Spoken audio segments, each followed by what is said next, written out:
पृथ्वी के अंदर क्या है? लावा, धातु या कुछ और जो तुम सोच भी नहीं सकते? 4.5 अरब साल पहले मैं एक आग का गोला थी और आज तुम्हारी दुनिया हूं। लेकिन मेरी असली कहानी मेरी सतह के नीचे छुपी है। मैं पृथ्वी हूं और यह है मेरा सच। कुछ भी नहीं था, न रोशनी, न आवाज, न समय, सिर्फ एक गहरा अनंत अंधेरा। और उस अंधेरे में मैं भी नहीं थी। मैं पृथ्वी हूं। लेकिन मेरी कहानी मेरी पैदाइश से भी पहले शुरू होती है। फिर एक पल आया जिसमें सब कुछ बदल गया। एक विस्फोट, इतना शक्तिशाली कि उसने खुद अंतरिक्ष और समय को जन्म दिया। इसे तुम कहते हो बिग बैंग। इसी एक क्षण में पैदा हुआ हर परमाणु, हर ऊर्जा, हर तारा। और वहीं से शुरू हुआ मेरा सफर। करोड़ों सालों तक पदार्थ जुड़ता गया और धीरे धीरे बनी आकाश गंगाएं। इन्हीं आकाश गंगाओं में पैदा हुए तारे। उन्हीं में से एक मेरा सूरज भी है। लेकिन मैं अभी तक पैदा नहीं हुई थी।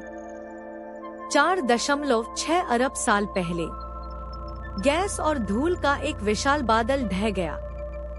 गुरुत्वाकर्षण ने सब कुछ अपनी ओर खींच लिया।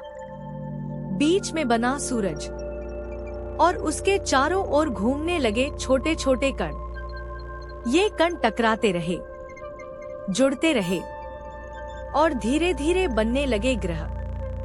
और फिर मैं बनी एक जलती हुई, पिघली हुई आग का गोला। न कोई जमीन, न पानी, सिर्फ लावा और तबाही। मैं एक जिंदा आग थी। मेरा हर हिस्सा उबल रहा था। धीरे धीरे मैं बदलने लगी। भारी तत्व जैसे लोहा नीचे डूब गए और हल्का पदार्थ ऊपर आ गया। इसी प्रक्रिया से बनी मेरी पहली पहचान, मेरा केंद्र, मेरा मेंटल और मेरी सतह। लेकिन मेरी कहानी इतनी सरल नहीं थी। एक दिन एक ग्रह जिसका नाम था थिया मुझसे टकरा गया। टक्कर इतनी शक्तिशाली थी कि मेरा एक हिस्सा टूटकर अंतरिक्ष में चला गया और वही बन गया मेरा साथी, मेरा चांद। मैं जल रही थी, टूट रही थी, बदल रही थी। लेकिन मुझे नहीं पता था कि एक दिन मेरे ऊपर जीवन जन्म लेगा। मैं पृथ्वी हूं और मेरी कहानी अभी शुरू हुई है। मैं अभी भी शांत नहीं हुई थी। मेरी सतह पर हर जगह ज्वालामुखी फट रहे थे। लावा बह रहा था। आसमान जहरीले धुएं से भरा था। मेरी हवा सांस लेने लायक नहीं थी। कार्बन डाइऑक्साइड, मीथेन और जहरीली गैसें, आज जिसे तुम वातावरण कहते हो, वह तब मौत का बादल था।